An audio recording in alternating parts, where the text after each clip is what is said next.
마태복음 1장 16에서 18절 말씀입니다.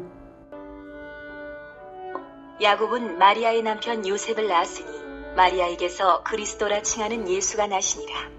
그런즉 모든 대수가 아브라함부터 다윗까지 14대요 다윗부터 바벨론으로 사로잡혀 갈 때까지 14대요 바벨론으로 사로잡혀 간 후부터 그리스도까지 14대더라. 예수 그리스도의 나심은 이러하니라. 그의 어머니 마리아가 요셉과 약혼하고 동거하기 전에 성령으로 잉태된 것이 나타났더니. 사랑하는 형제 여러분, 1월 29일 토요일 저녁 목상에 오신 것을 환영합니다. 오늘 본문에서는 오늘 요절에서는 마리아에게서 성령으로 나신 것과 14대씩 3번의 패턴인 것, 이 두 가지가 매우 인상 깊은 점입니다. 먼저 예수 그리스도의 계보가 16절에서 마무리되고 있는데요. 요셉을 마리아의 남편이라고 소개하고 마리아에게서 그리스도라 칭하는 예수가 나셨다고 증언하고 있습니다. 사실 법적으로 예수님은 요셉의 아들이므로 마리아를 언급하지 않아도 계보상으로는 문제가 없을 테지만 언급하지 않을 수 없는 이유가 있죠. 그것은 구약의 언약대로 오신 그리스도라는 예언의 성취를 드러내는 것입니다. 창세기 3장 15절에 내가 너로 여자와 원수가 되게 하고 내 후손도 여자의 후손과 원수가 되게 하리니 여자의 후손은 내 머리를 상하게 할 것이요 너는 그의 발꿈치를 상하게 할 것이니라 하시고, 이렇게 옛뱀 마귀에게 선언하신 것이 이 여자의 후손 언약인데요. 바로 이 언약의 여자의 후손으로 태어난 것의 성취입니다. 모든 인간은 남자에게서 씨를 얻어 잉태됩니다. 모든 인간은 남자의 후손입니다. 그러나 오직 예수 그리스도만은 여자의 후손으로 오셨습니다. 성령으로 잉태되었기 때문입니다. 왜 성령으로 잉태되어야 했을까요? 왜 남자의 씨를 받으면 안 되었을까요? 그 이유는 원죄를 물려받아서는 안 되기 때문입니다. 원죄를 물려받으면 대속의 죽음을 죽을 자격 자체가 없어지죠. 죄인이 죄인을 대신할 수는 없으니까요.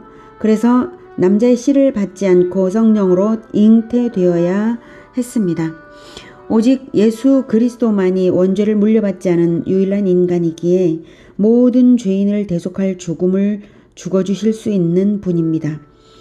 17절에서는 그리스도의 계보를 14대씩 3단계를 거친 것으로 정리해 주죠.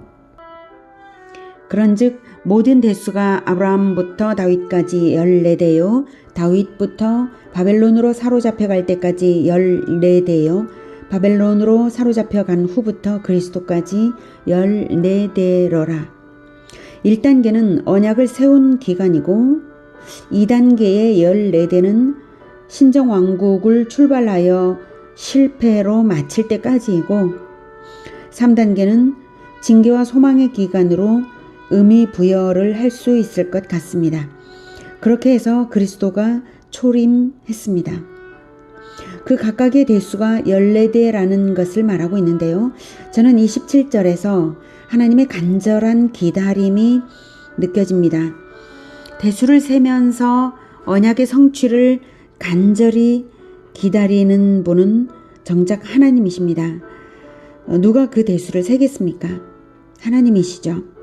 오직 하나님께서 완전한 하나님 나라를 위하여 뜨거운 열망으로 역사 내내 일하시면서 대수를 세시며 기다리신 것입니다. 지금도 하나님께서 대수를 세시며 기다리시지 않을까요? 저는 그렇게 생각합니다. 물론 신약 시대에는 아무도 계보를 기록하고 있지는 않지요. 하지만 천국의 생명책, 어린 양의 생명책에는 차곡차곡 구원받는 사람들의 이름이 지금도 기록되고 있는 것이 사실입니다. 그 생명책이 바로 계보입니다. 그래서 하나님은 대수를 세고 계실 것입니다. 그래서 천국에서 우리를 주목하며 대수를 세고 있지 않겠습니까? 그래서 영적인 대수가 14대씩 3단계를 다시 거치면 그리스도께서 재림하는 그때가 되는 것이 아닐까 하고 저는 생각해 보았습니다.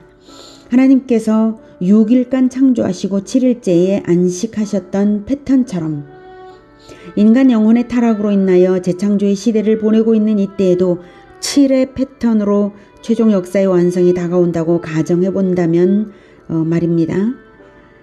이런 패턴들이 성경에는 있지 않습니까? 여리고성의 함락처럼 6일간 전적인 순종으로 그리스도를 따르다가 마지막 7일차에 복음의 양강나팔을 불며 대대적인 부흥의 함성을 울릴 것이 인류 역사의 최종 승리 패턴이라고 힌트를 주는 것은 혹시 아닐까요? 만약 그렇다면 7의 배수 14대씩을 하나로 잡아서 그리스도의 초림을 중앙에 놓고 구약시대의 14대씩 3단계, 신약시대의 14대씩 3단계를 거쳐서 예수님께서 재림하실 것을 계획하신 것은 아닐까? 저는 이렇게 생각해 보았습니다. 물론 상상이지만요. 성경이 17절의 이유나 의미를 직접 설명하지 않으니까 확정할 수는 없고 생각해 볼 뿐이죠. 그러니 왜 14대로 섭리하셨는지, 왜 3단계로 섭리하셨는지 확정하여 말할 수는 없습니다. 다만 17절의 의미가 예수 그리스도의 재림을 겨냥한 의미일 것이라고 확신으로 다가옵니다. 따지고 보면 예수 그리스도의 재림과 무관한 것은 아무것도 없습니다. 역사는 예수님의 재림을 향하여 달려가고 있는 것입니다. 그렇다면 하나님의 관심은 그저 시간의 흐름일 리가 없습니다. 무의미한 시간의 흐름일 리가 없습니다. 14대씩 1단계, 2단계, 3단계, 14대씩 이렇게 세신 이유는 그 하나님의 관심은 무엇일까요? 무의미한 시간의 흐름일 리는 분명히 없습니다. 다시 오시는 예수님을 맞이할 준비를 하며 영적인 계보를 이어가라는 메시지일 것이라고 저는 생각합니다. 재림을 기다리며 대를 이어라 이것입니다. 다시 오신다. 제자화하라. 속히 오신다. 전도하라. 이것입니다. 그 메시지를 성경은 구약과 신약 곳곳에서 끊임없이 우리에게 촉구하고 있습니다. 모든 메시지는 연결되어서 하나로 집중됩니다. 그럴 수밖에 없는 것이 영원한 왕이 오시는 것을 그분의 모든 백성들에게 알리는 것이 바로 성경이기 때문입니다. 그렇다면 영원한 왕이 오시게 되는 데에 14대씩 1단계, 2단계, 3단계 이것이 의미가 있지 않겠습니까? 특별히 마태복음이 왕이 오신다는 메시지가 두드러집니다. 1장에서 왕의 탄생을 보여주고 마지막 장에서 왕의 재림을 기다리는 자에게 남긴 사명으로 마무리됩니다. 28장의 18, 19, 20절이 그것입니다. 예수께서 나와 말씀하여 이르시되 하늘과 땅의 모든 권세를 내게 주셨으니 그러므로 너희는 가서 모든 민족을 제자로 삼아 아버지와 아들과 성령의 이름으로 세례를 베풀고 내가 너희에게 분부한 모든 것을 가르쳐 지키게 하라. 볼지어다 내가 세상 끝날까지 너희와 항상 함께 있으리라 하시니라. 모든 민족을 제자 삼으라고 하셨는데 그것이 어떻게 가능할까요? 저는 이 지점에서 미혼이신 예수님께서 12제자를 말씀으로 낳으셨다는 사실과 14대를 3번 기다리는 패턴이 겹쳐지면서 느낌이 옵니다. 어린이들을 가르쳐 어린이가 다시 어린이를 가르치게 할 수 있다면 가능합니다. 어린이들은 모든 민족으로 뻗어나갈 테니까요. 청소년을 가르쳐서 청소년이 다시 청소년을 가르치게 할 수 있다면 가능합니다. 청소년들이 선교하며 말씀으로 대를 이어가면 계보가 국경을 넘을 테니까요. 혈통의 계보는 빨라야 30년을 한 세대로 하겠지만 혈통이 제거되고 혈통의 의미가 이제 제거되지 않았습니까? 예수님은 미혼이시고 이제 세대는 혈통을 통해서가 아니라 오직 가르침만으로 세대가 생명책에서 이어지고 있습니다. 가르침의 계보는 3년 주기 성경 공부를 한다고 가정할 때 3년마다 성경 교육을 완주하면서 제자가 스승의 자리에서 대리교육하는 제자화의 흐름으로 간다면 14대를 완성하는 시간은 42년이면 된다는 계산이 나옵니다. 한 사람이 어릴 적부터 인생을 헌신하여서 제자화에 완전히 헌신한다면 14대의 흐름이 가능하죠.